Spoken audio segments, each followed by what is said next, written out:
I knew something had shifted the moment my calendar stopped populating. Meetings I used to own, gone. Projects I built from scratch, reassigned. The new department head, Madison Clark, had barely unpacked her gold-plated monitor stand before she started marking her territory like a cat in heat. Her first team-wide sync? Not a single invite my way. Hell, she even scheduled it on a platform I didn't have access to. When I asked about it, she smiled that brittle kind of smile people use when they've already decided you're obsolete. "Oh, didn't you see the invite? It must have bounced. I'll loop you in next time." Spoiler, she didn't. I'd been in corporate compliance longer than Madison had been alive during dial-up.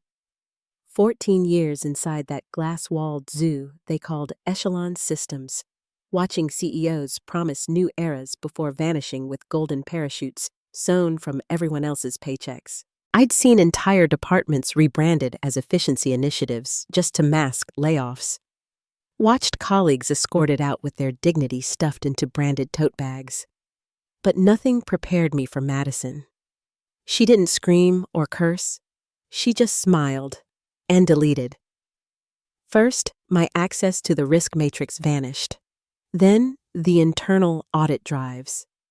Then my name quietly disappeared from the org chart, like I'd died mid-quarter. I chased her for 3 weeks to schedule a one-on-one. When it finally happened, she sat there with that empty compassion HR teaches at management retreats. "Oh, Caroline, don't take it personally. We're just streamlining workflows. You've still got tons of value." Tons of value. I was being asset managed like a broken printer. Then came the smaller, sharper cuts. Email threads where I was CC'd in the subject line, but missing from the actual chain. Files I'd edited reverting to older versions, her versions. I flagged a security concern in one document, and the next day, the whole folder disappeared. HR stopped returning my messages. Even the intern who used to bring me refills stopped stopping by. The silence wasn't loud. It was surgical. Still, I stayed. I watched. Because after surviving 3 CEO purges, you learn that the end of a career doesn't come with a firing. It comes when someone forgets who actually signs off the insurance policies. And I knew exactly where those signatures lived. The final straw came wrapped in buzzwords. Madison pushed a streamlined authorization policy that basically stripped compliance review from all department sign-offs. Translation? Caroline signs nothing, sees nothing, and loses all leverage. I flagged it immediately. Her response? "We're trying to build something agile, not Grandma's quilt club." That was the moment I realized I wasn't being ignored. I was being erased. But I kept showing up. Not out of pride. God knows that had evaporated months ago, but out of something colder.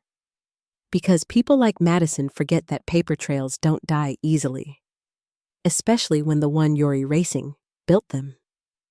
That Friday, the lights flickered once across the open floor, one of those power dips no one pays attention to. But I noticed. Because somewhere in that building's nervous system, something knew a storm was coming, and for the first time in weeks, I smiled. It happened the following Tuesday, because corporate executions always happen on Tuesdays. Early enough to ruin your week, late enough to make HR's calendar tidy. I was halfway through reviewing a third-party vendor trail when my screen hiccuped. Tabs froze. My remote session spun like a drunk carousel. Then, access denied. No warning, no HR meeting, no escort with a cardboard box. Just a silent digital guillotine. My inbox still worked on my phone, though. That's where the email hit. "Caroline, due to recent organizational alignment, your position has been eliminated. Your severance is under review. Please contact HR with any questions. Regards." Regards. They dropped 14 years of institutional memory with regards. I didn't cry. Didn't even curse. I just started packing my things slowly, calculating, not grieving. My monitor stand, my mug, the framed quote that said, "Documentation is our defense." While I worked, I mentally ticked off which systems were about to go unmonitored. The vendor audits, The off-hour escalation protocols, all of them mine. The intern, Eli, poor kid, hovered at my cubicle entrance. Ms. Miller, I didn't know she was going to do that. She said you were kind of dead weight. His voice cracked on dead. I just smiled, handed him my keys. They still haven't fixed the flickering light in the women's restroom. Just a heads up. He blinked. Wait, you're not going to fight this? Nope. And that silence, the one that followed, was the first real moment of fear that building had heard in years. Because it wasn't resignation, it was calculation. Something had been missed, and Madison was about to learn exactly what. Madison's meltdown that morning had been theatrical. She'd cornered me in the hallway after I flagged a minor inconsistency in her Q2 budget draft. A 5-minute conversation that somehow turned into a public takedown. Hands waving, voice raised, eyes bright with performance adrenaline. You're such a legacy blocker, Caroline, always stuck in old frameworks. She said it like she was calling me a relic. I remember thinking, legacy blocker? What am I? A brick wall? Apparently, she marched straight into HR afterward and spat out. Offboard her, now! No paperwork, no review, no transition. Just ego dressed as efficiency. She thought she'd won. That was her first mistake. Her second? She didn't know the clause existed. See, 3 years ago, when a ransomware attack almost gutted Echelon systems, I was the one who stayed 39 hours straight rebuilding access logs from corrupted archives. The attack nearly crippled us. Finance frozen, payroll encrypted, client data dangling over a digital abyss. The CTO was at a wedding in Aruba, the CIO was hiking somewhere without signal, and legal was still debating whether ransomware counted as breach or cyber inconvenience. I remember the panic, the alarms, the red screen, the words pay $800,000 in Bitcoin or lose everything. They called it the fire by Monday. Every single access record gone. No backups, no trail, no clue who had logged in or from where. And that mattered, because without a provable access trail, our insurance claim would have been void. We'd have eaten millions in damages. So while consultants scrambled, I opened my dusty backup drive, my personal shadow log, something I'd built years earlier as a safety net. Not sanctioned, not even documented, but it worked. I rebuilt every single access chain, every log entry, manually. 39 hours, 6 energy drinks, 2 nosebleeds, and 1 panic attack in the stairwell later. The insurer's forensics team called it better than what we see at banks. The CFO cried. Legal reclassified our system as hardened, and as part of recovery, we had to name a data custodian, a specific human name for breach coverage eligibility. That name? Mine. There was even a clause buried deep in the Cyber Policies Appendix, Section 7.2c.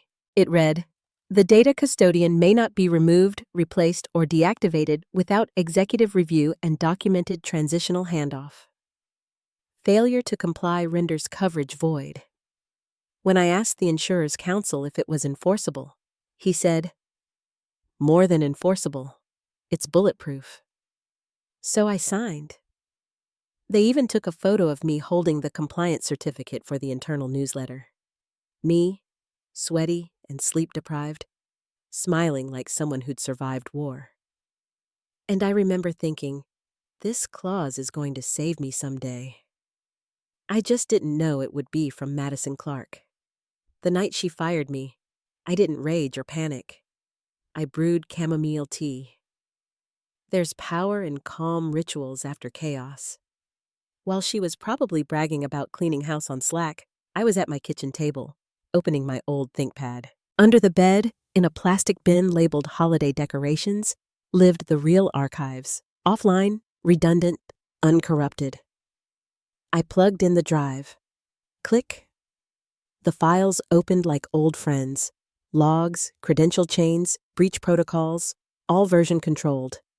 And there, tucked inside a folder marked Insurer Policy, was the golden file, Cyber policy executed final.pdf.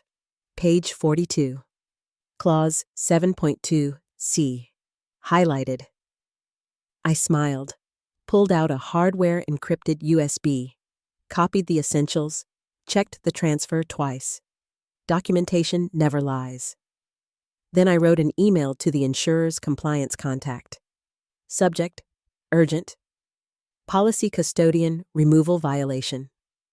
Dear Mr. Rowland, per clause 7.2c of our cyber insurance policy, I have been removed from my custodial role without executive review or transitional protocol. This may impact ongoing coverage. Attached, signed custodial agreement, policy extract, log summary. Regards, Caroline Miller. No emotion, just facts with teeth.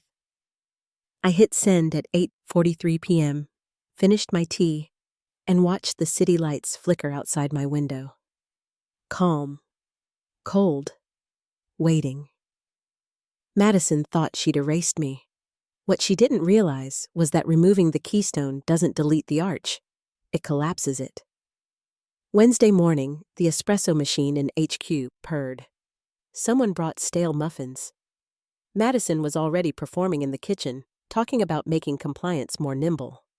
Translation: breaking everything I'd ever built so her dashboard loaded 2 seconds faster. Then came the ping. An email from the insurer's senior counsel marked priority. Subject: custodial transition documentation request. Urgent. It hit legal at 8:02 a.m. and detonated silently. They blinked. Normally, policy inquiries went through the broker. This one came direct. The body was polite, concise, lethal. Please provide the executive review notes and transitional protocol regarding the recent removal of your named data custodian. Failure to do so may delay renewal processing. Legal scrolled. Found clause 7.2c. Read it. Then froze. There was no transition memo, no executive review. Because Madison never did one. She just strutted into HR, said offboard her, and hit delete. By the time the clock struck 9, the quiet panic had already started to seep through the glass halls of Echelon Systems. Legal was searching the archives. Risk was whispering in corners. And Madison, perfectly coiffed, latte in hand, was still smiling like the queen of efficiency. When the first wave of emails started bouncing between legal and compliance, she barely noticed. But she noticed when the CFO's name appeared in her inbox. At 2:17 p.m., the insurer officially paused the company's cyber policy renewal. The message was short, clinical, and devastating. Coverage temporarily suspended pending verification of custodial chain of command. Translation: no data breach coverage, no operational insurance, no safety net. For a Fortune 100 company, that wasn't just bad. It was existential. The CFO's call came next. Direct line, speakerphone. We're initiating a critical clause review regarding your cyber coverage. Can you confirm if the named data custodian was removed per section 7.2c? The room went silent. Madison blinked. Can you send that clause over in writing? It's in the contract you co-signed, said the insurer's counsel flatly. But I'll send it again. The CFO's voice was tight, clipped. Madison, get legal. Now. She glanced around the conference room, her confidence cracking. Wait, what clause? What is this even about? That was the moment the CFO looked at her like he was seeing her for the first time. Not as a rising star, but as the grenade that just went off in his lap. The clause was real. It was enforceable. And worse, it had already been triggered. From there, the unraveling was slow, painful, and public. The mood in the office shifted from smug certainty to quiet dread. No one laughed in the break room anymore. Slack channels went dead. HR's phones stopped ringing altogether. You could almost hear the collective heartbeat of a company realizing it had just voided its cyber coverage for the last 30 days. all because someone wanted to make compliance more nimble. Madison tried to spin it. She called the insurer's inquiry a misunderstanding, told the CFO it was a minor documentation lag, and insisted legal could patch it with a quick memo.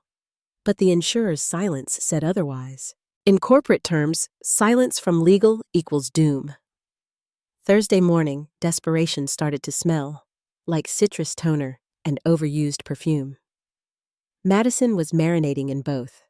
She tried everything. She forged a transition memo, 1 page of corporate nonsense about strategic evolution and alignment. It even included the line, Caroline Miller enthusiastically transferred responsibilities to incoming compliance leadership. Enthusiastically. That woman had ghosted me from every system like I was a virus, and now she was pretending we'd hugged it out? She printed the fake memo, slapped an old date on it, and tried to bully one of the junior analysts, poor kid named Noah, into signing it as a witness. He'd only been there 6 months, still carried a Pokemon lunchbox, and had a moral compass untainted by corporate fear. He refused, loudly, right in front of Risk. Ms. Clark, this looks fake, he said, voice trembling but audible enough for 3 nearby employees to hear. She froze, smile twitching. It's just formalizing what we already agreed on, Noah. Don't be difficult. He didn't sign. He went straight to audit. Within an hour, a formal investigation was opened. By noon, the memo was circulating on Slack like a cursed meme. Someone even reacted to it with the clown emoji, twice. Madison's power started to evaporate in real time. People who had once fought to sit near her at all-hands meetings suddenly couldn't make eye contact. Her morning stand-ups, empty screens, HR, ghost town, legal, unreachable. That's when my phone buzzed. A LinkedIn message from Tara, one of my old cube mates. Hey, what's happening over there? They're acting like you never existed. Your name's scrubbed from the org chart. The internal wiki, too. Legal looks like they're ready to bite someone's head off. Did you do something? I laughed out loud, one sharp bark that startled my cat. Because that's what it felt like. Like someone had just asked if I'd lit the match while the fire alarms were already screaming.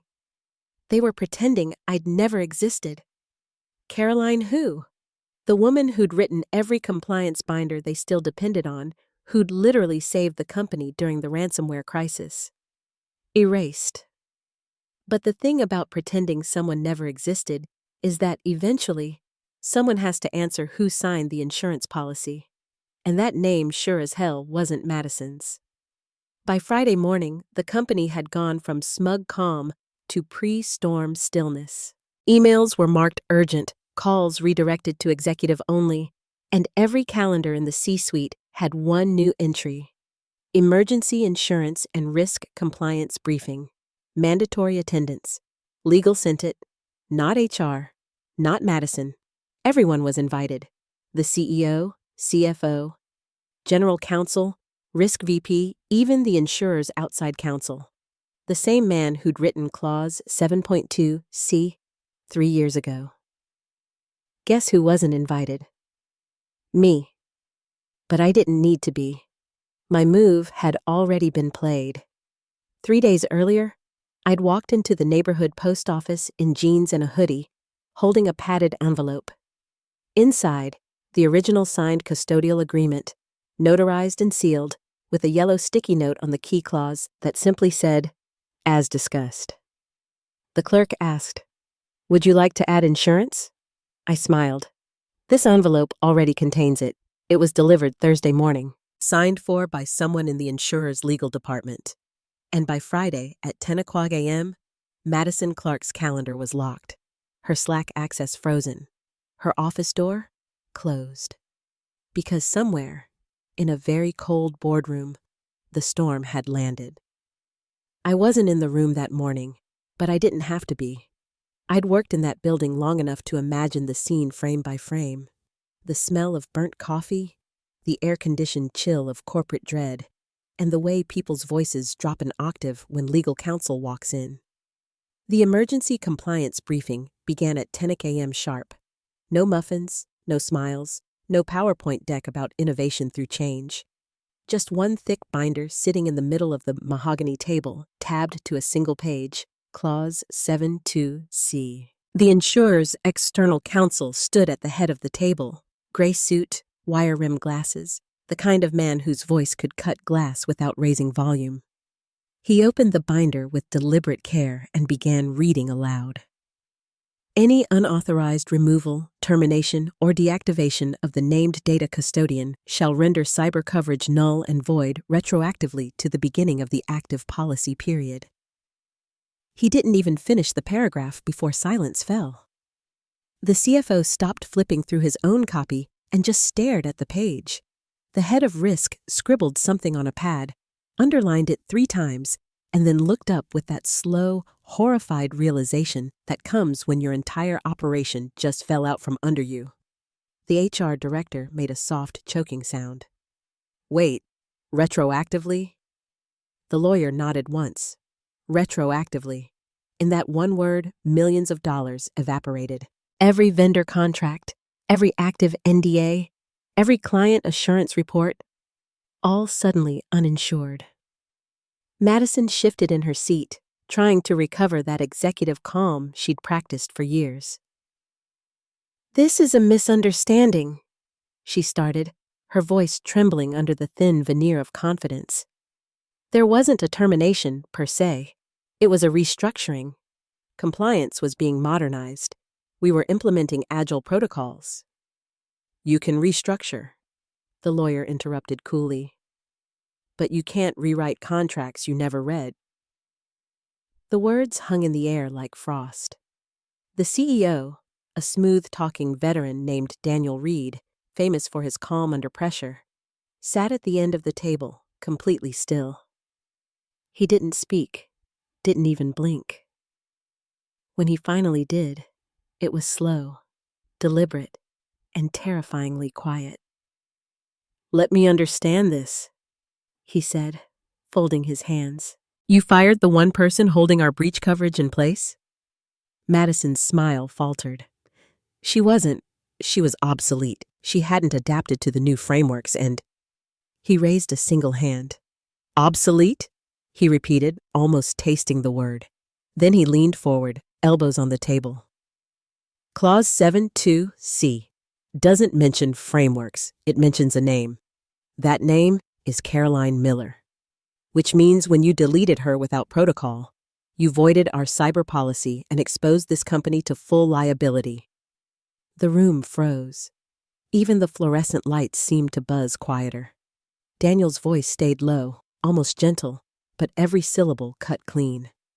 "That exposure is personal, Madison. You authorized the removal. You skipped the executive review. You falsified a memo. You hid the transition from legal. Am I missing anything?" Her mouth opened, but nothing came out. Just air and regret. "You're done," he said simply. "Leave the building. Legal will follow up regarding indemnification." It wasn't loud. It wasn't dramatic. But everyone in that room knew it was final.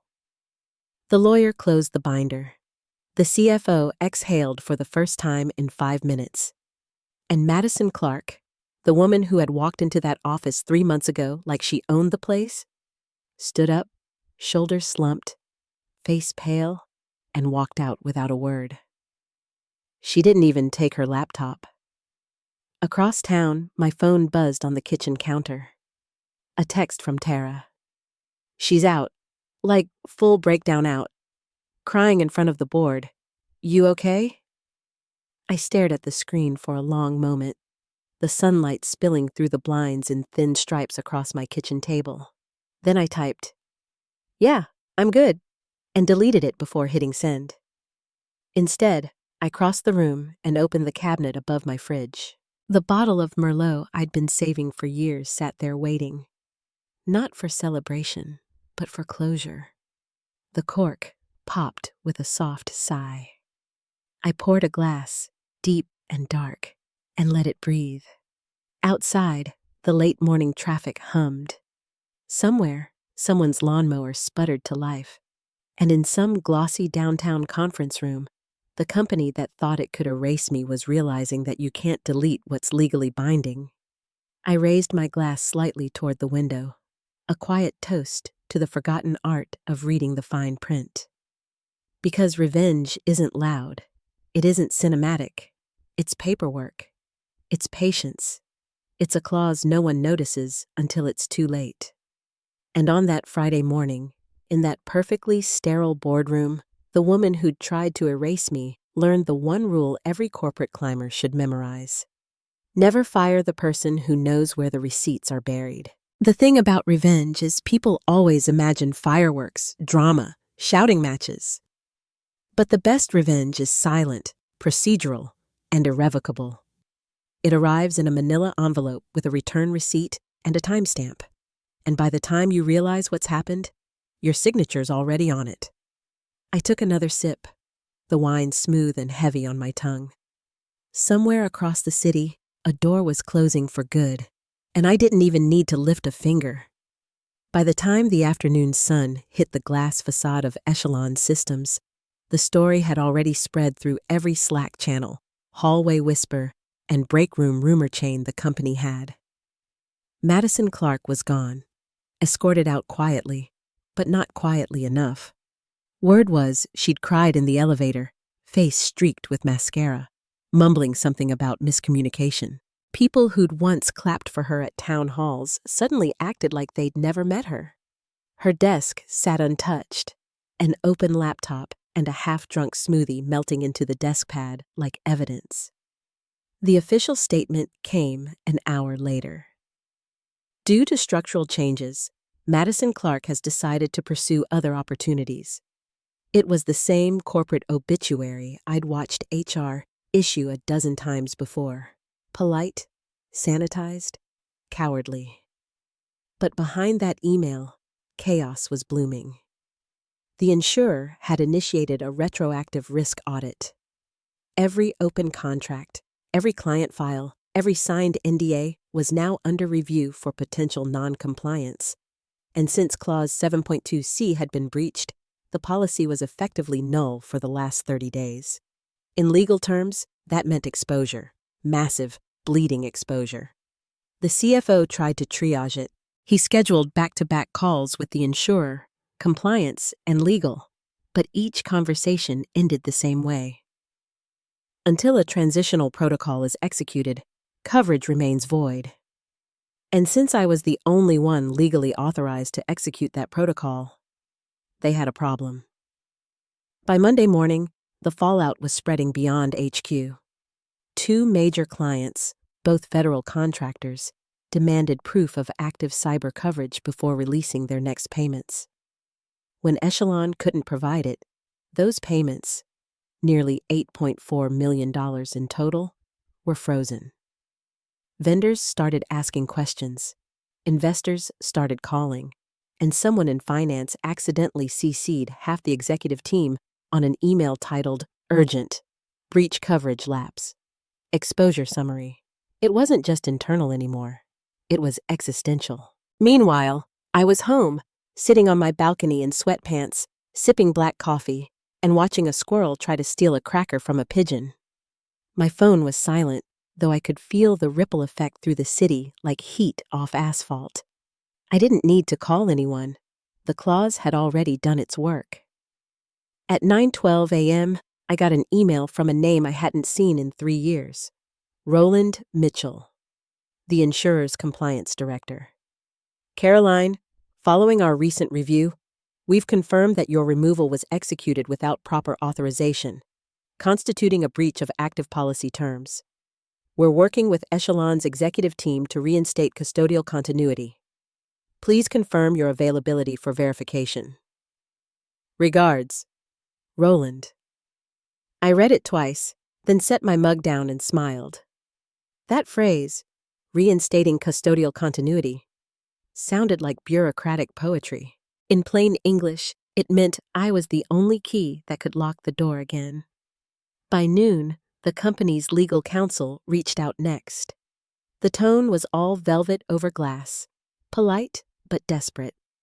Ms. Miller, We'd like to discuss your previous role and possible consulting options related to the ongoing insurer audit. Timing is urgent. Please advise when you can meet. Consulting options. Translation. Please come save us from ourselves. I didn't answer immediately. Not because I wanted to drag it out, though God knows they deserved it, but because I wanted to think. Revenge wasn't about destroying them. It was about balance, about making the scales right again. So, I took my time, went for a walk, bought groceries, let the universe marinate a little. When I finally replied, it was 3 simple lines. Happy to assist in a consulting capacity, hourly rate attached. Terms. Prepayment required. Non-refundable. Attached. A PDF titled Consulting Agreement, Data Custodian Continuity Support with my new LLC letterhead. Rate, $550 per hour. By the next morning, payment cleared. When I walked back into Echelon Systems that Wednesday, the atmosphere was almost holy. People whispered as I passed. Legal gave me a seat in the same boardroom where Madison had been executed days earlier. The CFO looked 10 years older. The CEO offered a handshake like it might absolve him. "Carolyn," he said, voice low. "We'd like to get this reinstatement finalized quickly." "I'm sure you would," I said, calm as stone. "Let's begin." They'd already printed the reinstatement papers, drafted by legal overnight. I flipped through each page with slow precision, the way one might examine a suspect artifact. Then I stopped midway and looked up. "There's a missing section," I said. "Add an amendment. Data Custodian shall retain indefinite consulting access for policy verification at her discretion. Any future removal requires mutual consent and legal review." The lawyer hesitated. "That's highly unusual." "So is firing someone bound by federal breach coverage," I said evenly. No one argued. They just nodded, quietly rewriting my clause into permanence. When the final signature landed, the insurer confirmed reinstatement. Policy active. Coverage restored. Catastrophe averted. The CEO leaned back, exhausted. "Caroline, I can't thank you enough for stepping in." "You already did," I said, sliding the signed copy of my consulting contract back across the table. 55 hours prepaid. And just like that, the company that erased me was now paying me by the hour to keep them safe from their own ignorance. Across the room, someone muttered under their breath, "Talk about poetic justice." They were right. For a week, the company existed in damage control mode. PR scrubbed every public record of Madison Clark. Her name vanished from the leadership page, from LinkedIn, even from internal documents. E8 changed her credentials to a string of X's. Legal called it containment. I called it cleanup, but you can't bleach a stain that's already seeped into the walls. The insurer had reinstated the policy, sure, but not without a scar.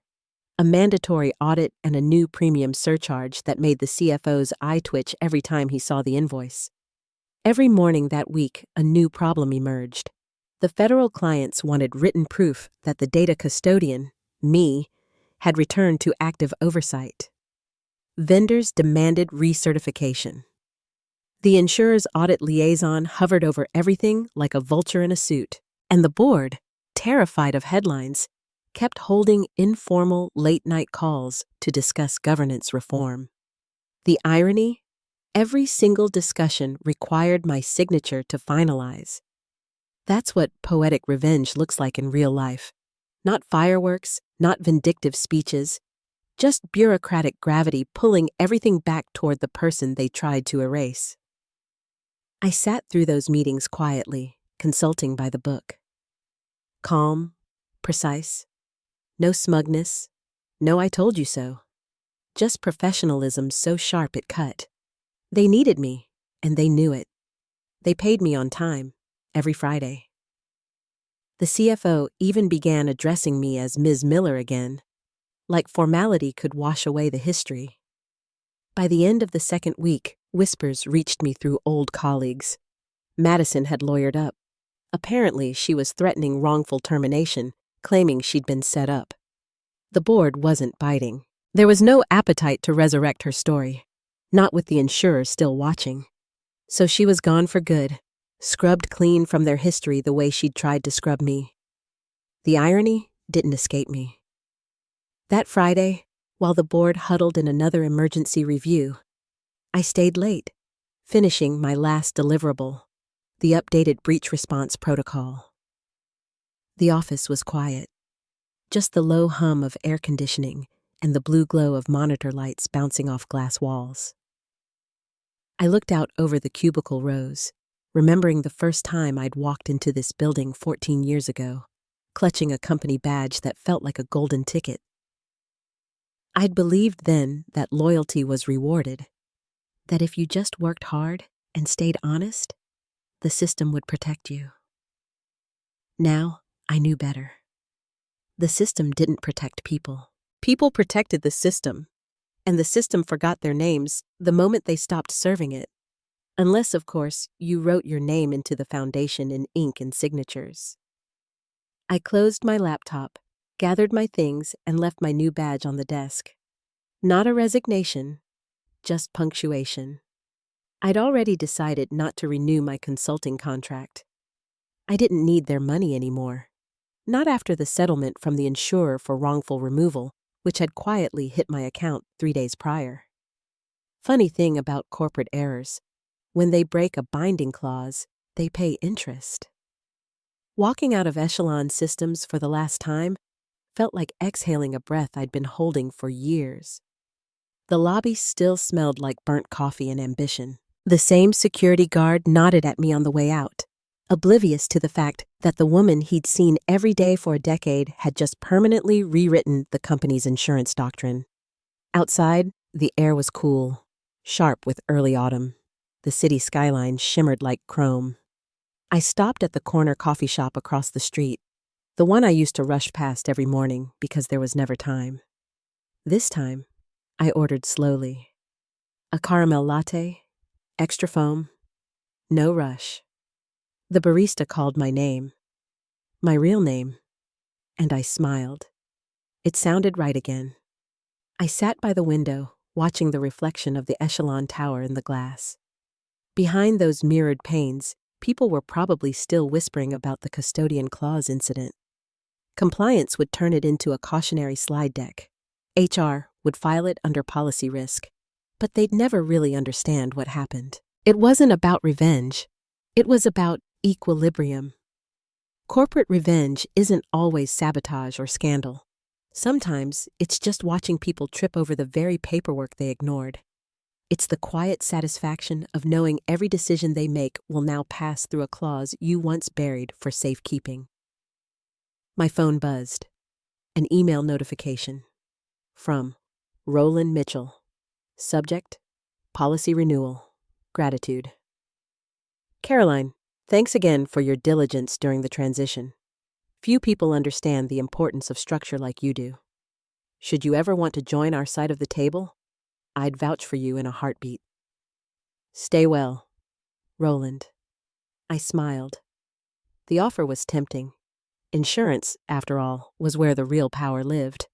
The power to decide who survives a mistake and who doesn't. I closed the email, finished my latte, and stepped out into the sunlight. The wind lifted, brushing against my scarf, and I couldn't help but think of that night I hid the USB drive in its hem. A tiny, encrypted secret that had shifted an empire. The thought made me laugh softly. Not bitterly, not triumphantly, just with the quiet amusement of someone who finally understood her place in the machine. They had tried to delete me, but you can't delete the person who wrote the backup. Months passed, but the ripple never really stopped. By winter, the custodian clause had become company folklore.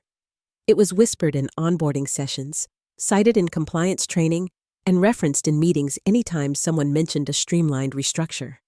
People would lower their voices, look around, and say it like a campfire story. Remember what happened when they fired the Data Custodian? Even the CEO used it once in a speech about respecting institutional knowledge. I nearly spilled my coffee when someone sent me the clip. Echelon systems changed after that. Policies got longer. Sign-offs got stricter. No one clicked approve without triple-checking who was named in the appendix. The lawyers started actually reading contracts, every word, every clause, and in the center of all that procedural paranoia was my ghost. My name, still listed in their policy archives, frozen under custodian, emeritus. I was technically inactive but permanently embedded, like a digital watermark they couldn't erase. Every few weeks, I'd get an automated notice from their compliance bot. Verification pending, confirm custodial status. I'd click acknowledge, sip my coffee, and chuckle. It was my favorite kind of revenge. The kind that required no maintenance, no emotion, no noise. Just the quiet, unending reminder that somewhere in their infrastructure, I was still there. I'd moved on, of course. Consulted for 2 other firms, helped draft security policies for a few government contractors, even did a guest talk at a cybersecurity summit where I told a sanitized version of the story. I never said names, never mentioned the company, just told them the moral. Always know the paperwork that protects you, and never underestimate the fine print written by someone tired of being ignored. The audience laughed, but a few people took notes. The smart ones always do. Sometimes I'd get messages from old colleagues still at Echelon. Tara sent me a photo once, the new compliance wall display in HQ.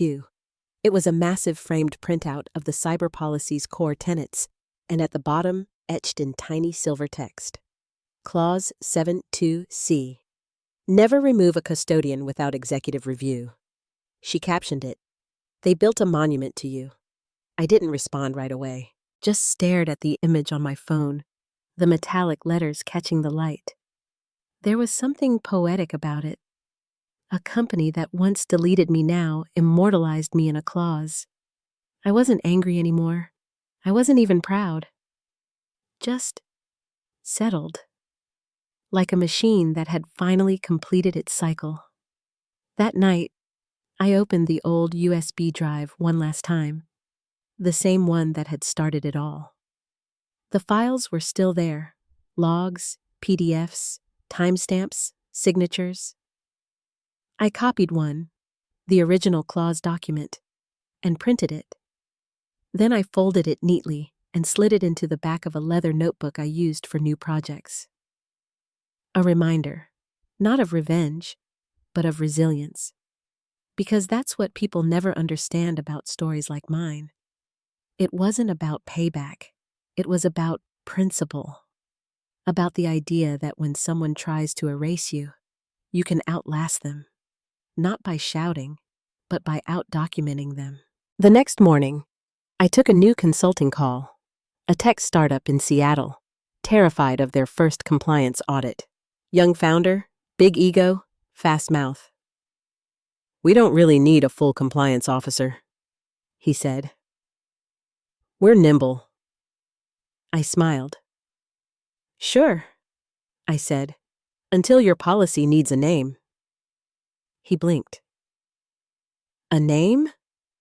"Every coverage policy has a clause," I said, almost casually. "Someone's name gets printed next to it, the person who keeps the company insured." He leaned forward.